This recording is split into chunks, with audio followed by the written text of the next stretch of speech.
Hello and welcome once again to The Blueprint. It is Canada's Conservative podcast. I'm your host, Jamie Schmale, Member of Parliament for Haliburton, Kawartha Lakes, Brock. Thank you so much for joining us. As always, we have an amazing show lined up for you. Actually, something a little different this time. We're going to do a panel discussion with three other members of Parliament on a decision that will affect pretty much every corner of this great country, the cancellation of the Keystone XL pipeline, a decision made by the new president of the United States, Joe Biden, to cancel that permit that allows the project to go forward. So with me, and we need you to please subscribe, comment, share this program. Help us push back against the ever-moving liberal agenda, especially on a topic this important. And of course, if you can't listen to it and watch it right now on Facebook, you can download this later on platforms like Castbox, iTunes, Google Play, Spotify, you name it, it's out there because the content is so important.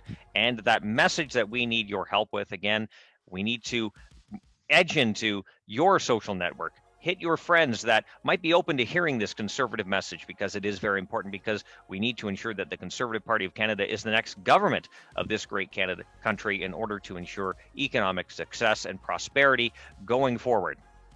Joining me, as I mentioned, three members of Parliament to talk about the Keystone XL pipeline cancellation. We have Greg McLean. He's the Member of Parliament for Calgary Centre. He's also the Shadow Minister for Natural Resources. We have on the line as well Damien Kurek. He's the Member of Parliament for Battle River-Crowfoot. That's where the starting point in Hardisty, Alberta, the Keystone XL pipeline is. We're going to talk to him about local reaction, and also on the Indigenous side of things, the contribution agreements that were in place to allow those communities to succeed, to prosper. They've now been impacted. We have Gary Vidal. He's the Member of Parliament for Desnethé-Missinippi-Churchill River, and also the Shadow Minister for Indigenous Services. Thank you, gentlemen, for joining us.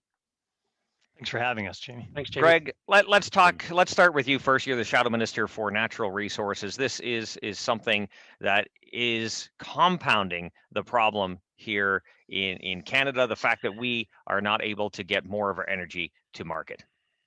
Well, the cancellation of this project, Jamie, represents failure amongst so many files. You think about the environmental failure that's going to happen here because we're not getting a better, more environmentally produced oil to market. And the U.S. Gulf Coast has the perfect setup from refineries for us to get a heavy oil that's mined up in northern Alberta right to market.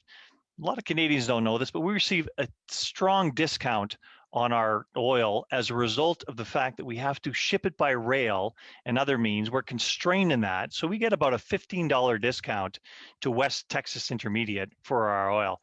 That translates, for the amount of oil we ship, to about a $16 billion per year differential that the country doesn't receive. That money isn't just disappearing. That money goes elsewhere, primarily to the United States. So recognize how we're actually losing value in that process. But the cancellation of this project impacts that balance of payments transfers significantly. It also affects the environment because now those refineries have to refine oil from less environmentally friendly jurisdictions, and that's a problem. It also hurts us economically and, of course, socially, as Gary's going to tell about how far we've come in dealing with the social aspects of oil and gas in Canada. So, Damien, let me get this straight. We've had 10 months of sustained unemployment due to the COVID-19 pandemic. We've had billions of dollars lost in wages across this country. And one of the things I think we need to fuel the economic recovery is energy. So what are you hearing on the ground in Hardisty and around your riding? Jamie, you're absolutely right. You know, our entire country has been hit hard, and Alberta has really faced a double whammy. Not only has it been COVID, but it's been about half a decade of pain within the energy sector, sustained high unemployment rates. And I'll tell you, the approval of and the start of construction on Keystone XL brought a glimmer of hope to a region that has been hammered time and time again throughout the last half decade or so. And I've heard numerous stories. And last night in the emergency debate we had, I outlined a few of them, from those who are directly affected, like welders, pipe fitters, heavy equipment operators, but also seniors who are boarding these employees who could now afford to not have to choose between groceries and paying their bills at the end of the month. That single mom who was able to send her kids to piano lessons again. Those sorts of things are the untold impacts of this. From Hardisty and the entire Alberta side of this this pipeline route, there's about 200 kilometers of pipe that's mostly in the ground. And now there's a lot of uncertainty about what that looks like. Jamie, this is the sort of thing that as a member of parliament, you never want to have to stand up and talk about about 1,000 people losing their jobs. It's absolutely devastating. And I think it speaks to the utter failure of this government to stand up for not just Albertans and not just for folks in my region, but for the entire country. The economic consequences of this truly shake across this country. And it's a national shame that the Trudeau Liberals don't recognize that. Now, Gary, you've been very active on social media promoting the fact that a number of Indigenous communities are going to lose out on contribution agreements that would have allowed them to continue their path to prosperity. Why don't you tell us a bit about that? Jamie, I very much appreciated last night in the emergency debate and some of the stuff going on yesterday, how our team brought that to the forefront. When I first started advocating on social media, I did that because I think that was a voice that wasn't being brought to the table on the lost opportunity for the Indigenous communities that were affected by this. There's particularly 5 First Nations communities that have formed what's called the National Law Energy Group. And I had the privilege this summer of actually going and meeting with Chief Alvin Francis from Neck-and-Neat First Nation, and he was the president of this group. And they were going to be making about $1 billion equity investment in this project. And when you listen to Chief Francis as an example of many, he talks about the high unemployment in his community, and he talks about the 30-year opportunity that this was going to create for his community to solve things like, the people were already envisioning soccer fields and rinks and improved education and housing and other recreational and social services that would be prevalent in his community if this went ahead. And now, to his credit, he's a glass half full kind of guy rather than a glass half empty, and he's still very optimistic about leading his community in new ways. But the loss to these communities is tremendous. One other First Nations leader talks about being a kick in the teeth. Dale Swampy, the president of the National Coalition of Chiefs, talks about the opportunity lost and the social impact of that lost opportunity on First Nations and Métis communities. Ron Quintel, who's a president of a Métis group that from Fort McKay, he talks about the same thing, that people don't believe that First Nations or Indigenous groups want to be participating in these things, but they do.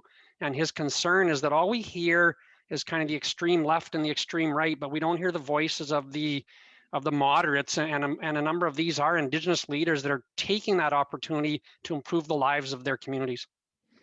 Now, gentlemen, this is the first time we've done this kind of panel discussion. We have an MP from Saskatchewan, 2 from Alberta. Let's talk about the overall price of energy, because I've been reading articles, the fact that this is yet another cancellation of a project that would have had benefits right across the country and into the United States for a certain amount. But at the end of the day, the demand for energy is not going down in the foreseeable future. Yes, I'm sure we'd all like to see eventually we phase out of it, but at this point, it doesn't look like the demand for energy is going away. So if we're not able to increase the supply, the bad actors will fill that gap.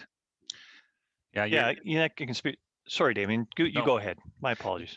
Yeah, no, you're absolutely right, Jamie. And we're seeing here evidence of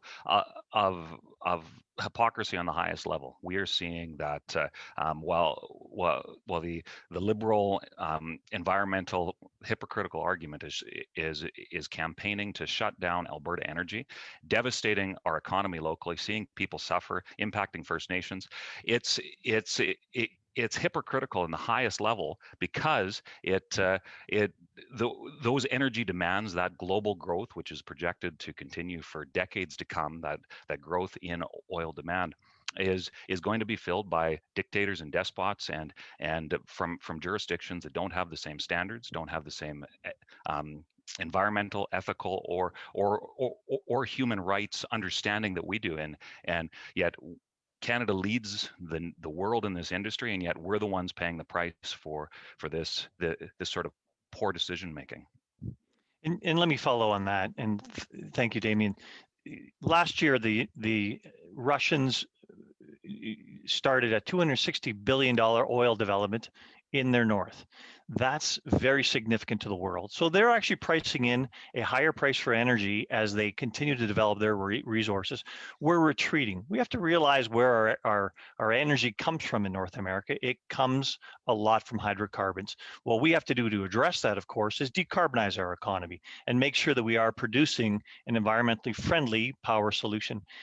We're going to have power requirements increasing for decades. So in as much as people think about getting rid of hydrocarbons, they have to think about what they're going to replace that with.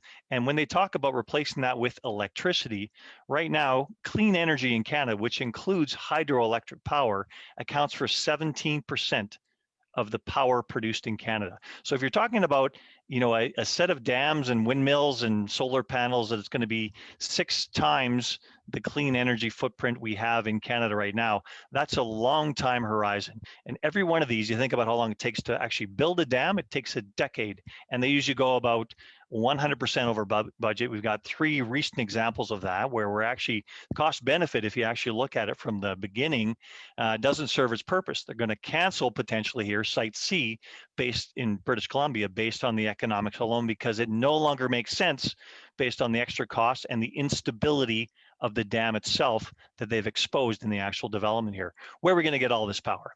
But at the same time, I want to make sure that people know it's our job to address the pollution effects that come from all our power. That includes the pollution from hydro, that includes the pollution from nuclear, that includes the pollution from hydrocarbons. We need, and hydrocarbons, it is primarily CO2. We need to make sure that we pull that carbon out. And I think you saw my bill just before Christmas, Jamie, where we talk about carbon capture, utilization, and storage.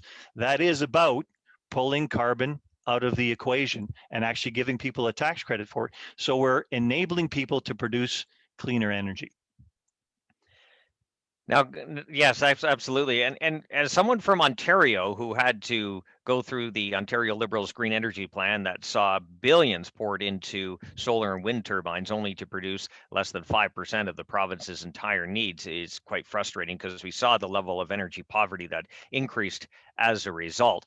But Gary, maybe you could share some of the frustration, the fact, and I'll also get Damien and Greg to talk about this as well. We mentioned it a bit off air, was the level of frustration based on the fact that these projects, Keystone and Energy East and others, are not being canceled because of market decisions. And I think that's very specific to what we have to clear up with some of those not paying attention to this, is that, you see the rhetoric from the left, but they always talk about it, but they forget the fact that it's not the market making the decisions to cancel these projects. The investors are more than prepared to go into this. It is the fact that politicians are the ones putting barriers in place to allow business to succeed and communities such as Indigenous communities to prosper. Yeah, for sure, Jamie. I would probably actually respond with a couple of quotes from the gentleman I talked about earlier, and Chief Francis would be a good one. He says, you know what, the world is still using a lot of oil and gas every day, so it may as well come from a country that produces in the most ethical, environmentally sound as possible. It's not like the oil and gas won't be used if a pipeline isn't built. It will be consumed, but will be supplied from places that don't honor Mother Earth as much as we do. And my point there is that the political aspect of this is the pressure from the radical left, from that's forcing these issues. And Ron Quintel says, and again, this is the president of the Fort McKay Métis community. He says, we're able to look at investing in alternative energy sources through the revenues from oil sands development. We've installed brand new solar panels. We're looking at multiple mega solar projects, and we'll only be able to afford that by using revenues from oil sands development. So I applaud the president-elect, he said at the time, being serious about climate strategy, but the reality is the oil will get there one way or the other, and a pipeline is scientifically the safest way to transport oil. So, looking through the eyes of these Indigenous leaders, they get that this is about the political activists and not about the reality. Well, we saw the same thing in Wet'suwet'en not too long ago. The voices of those elected band chiefs and councillors were completely put to the side while the media and the left only focused on a handful of others, which actually severely hampered the ability for those communities, which were isolated in a number of ways, to get on the scale to, or on the path to, economic prosperity. Did either of you, Damien or Greg, want to comment on the fact that it's not the market deciding, it's the politicians? Absolutely. And one thing I'd like to add to Gary's point is that Keystone XL was a pipeline that had a net zero emissions profile. So the company was spending $1.8 billion on alternative energy all along the route to power the pipeline. You think about that, that's a transportation mechanism with no environmental footprint whatsoever from a CO2 perspective. Fantastic. That's exactly what we're supposed to be aiming for. And suddenly we cut that off. I said this earlier, but recognize that the oil actually getting to market there represents about a 20% discount in CO2 emissions versus the other oil that's going to find its way into those refineries right now. What have we gained here? Absolutely nothing. What have we lost? We've lost on the environment, we've lost on clean energy, and we've lost on the economy. This is a complete loss. We need to actually do better in our relationships with the United States. Damien?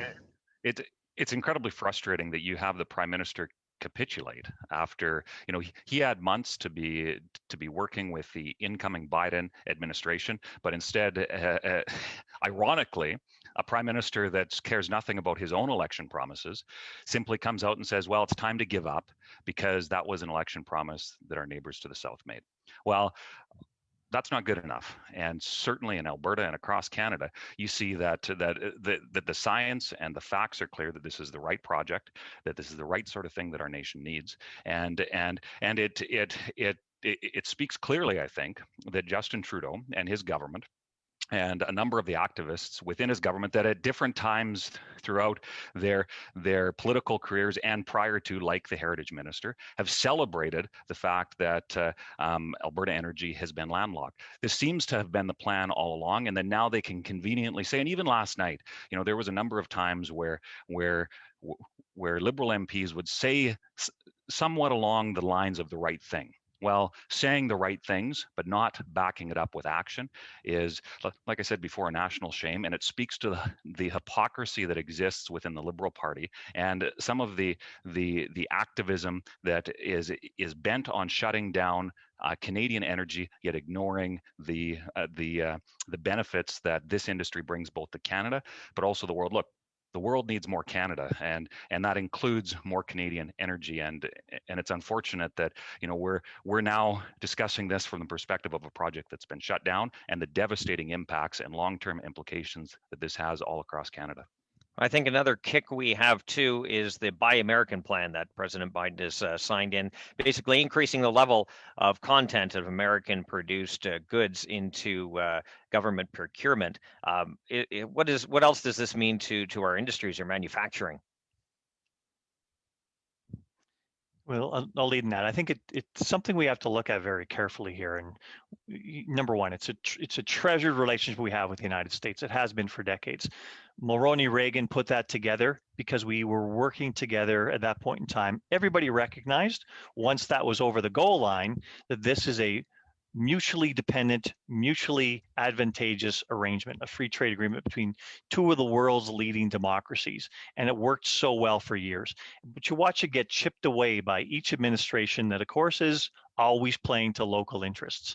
Now, we don't have that advantage in Canada because we do need this relationship. So much of our trade is dependent upon the US. So much of our energy trade, particularly, is dependent on the United States. That's something we can't let go. Now we're in a monopsony situation where we have literally one buyer of our resource. They are the price dictator to us. One of the biggest mistakes this current government made was canceling Northern Gateway, which actually would have diversified our oil markets to offshore markets. Now we're stuck back in that position where we only have one buyer. This is a problem. This is going to continue to be a problem with this new government. So our government needs to get ahead of this and actually start solidifying its relationships, not just with the US administration, but with that interconnectedness that happens across the border with provinces and states, ambassadors, everywhere through the chain to make sure that our products fit in somewhere in that Buy America policy. And I'm sure many of you have heard it already, but it's not all American politicians who are against the Keystone XL pipeline. There are some that are very welcoming to that project because they know of the long-term benefits on both sides of the border. Correct. And as I said earlier, Jamie, this morning I was on a podcast with the congressman in Utah, Congressman John Curtis, and he went through that very much for the ears in the United States that want to hear, like, what does this entail? We've canceled the pipeline. What are the consequences of canceling a pipeline of this nature? Did it do anything for the environment? And the assessment, of course, is no, it actually did negative things for the environment. Did it do anything for the economy in the United States or Canada? Yes, it was negative for both our economies. So what is the net impact at the end of the day here? And how do we actually do better going forward? But it's important we know this on both sides of the border. So we have a couple minutes left. Maybe we'll just do a recap. There was an emergency debate last night on the Keystone XL pipeline. Maybe we can start with Damien because like I mentioned earlier, the pipeline originates in Hardisty and Battle River-Crowfoot. Then we'll go to Gary and Mr. McLean for the closing arguments and comments. So Damien, what was your takeaway from that debate? I was incredibly proud of our entire Conservative team last night. We all banded together around a national cause. That yes, this has a significant impact on the region that I have the honor of representing. It has a significant impact on Alberta, but across the country, we saw Conservatives stand up for Canada, stand up for what's right, stand up for the environment, and to make that case very articulately, to call out the failures of the Trudeau Liberals, and to call out other parties on the left that have gone as far as to celebrating the loss of these jobs. I'm proud, could not be more proud to be a Conservative in the fact that Conservatives are the right voice to represent what's best for the region that I represent, for Alberta, and for our country, and working together to defeat the leftist activist causes that are causing unbelievable pain and hardship across our country. And last night, that debate was a part of that, and I know that that's the culmination of months of work behind the scenes, making sure that Conservatives are doing our part, not just for the politics of it, but because it's what's best for Canada, and that makes me proud to be a Conservative. Excellent. Gary? You know what, I would probably say this, Jamie. One of the things we've heard from this government over and over again, that the relationship with Indigenous people is the most important relationship to them. And so I challenged the minister in question period yesterday that what have you done to advocate for Keystone XL within government so that this opportunity that is being lost by Indigenous communities could be furthered. And for the last couple of years, I've talked lots. I'm trying to bring that Indigenous voice because I represent a riding that has 70% Indigenous people in my riding. And we have probably some of the best examples in my riding of some of the great investments that organizations have made, like the Metal Lake Tribal Council, into biomass energy, into the forestry sector, into flare gas projects, and what they do is they take those dividends from the investments they make and they bring them back to their 9 First Nations, and they invest in schools and housing and recreation and education and you name it. And so, the frustrating part of all this is that we talk about this being a very important relationship, and I should be careful. The government talks about this being a very important relationship to them, but we're the ones on the ground talking to these people, and we're the ones hearing the story, and they're up trumpeting whatever they're trumpeting, and I just don't believe they actually represent the Indigenous groups like they purport to. I just don't think they do that job very well, and my job is to hold them to account on that, and I'll continue to do that. Excellent. You're doing a great job, Gary, and no pressure, Greg. No worries at all. Final word is yours. Let me summarize the debate last night, and in a short sentence here. You've got the NDP, who clearly want everybody moved out of their production jobs and moved into government jobs. They made that very clear in the debate last night. You got the Bloc, who doesn't care about the resource industry in Canada outside of Quebec, and as far as they're concerned, it can fail, and nobody would suffer a bit when they're wrong. And then you've got, of course, the Green Party, who's shouting, "Yahoo! 1,000 energy workers lost their jobs. Should be more." So it's disgraceful, quite frankly. And then you've got the Liberals, who are saying to us, who are trying to support all these jobs and support this economy, the Liberals are going, yes, it's very important, and frankly, we're failing at it miserably. And that's the message that came across clearly in the House of Commons last night. If this is important to you, government, start doing better. Start doing better for the environment, start doing better for the economy, and start doing better for what is, as Gary said, our most important file, which is the advancement of Aboriginal people in this country. Start getting this better, showing some results, and they're not. Thank you. I would agree with you 100%. Gentlemen, it was a great conversation. I understand some of you have questions and question period in about 20 minutes or so time. We look forward to hearing from you on this topic and many others. We do appreciate the contribution today because it was something different, a bit of a round table. I think it went well, and for those watching and listening at home, you heard and saw the passion in the voices of these members of Parliament and the conviction they have for their constituents and the groups they represent in their shadow ministry role. So thank you, gentlemen, for joining us. We do appreciate that. Thank you, Jamie. Thank you, Jamie.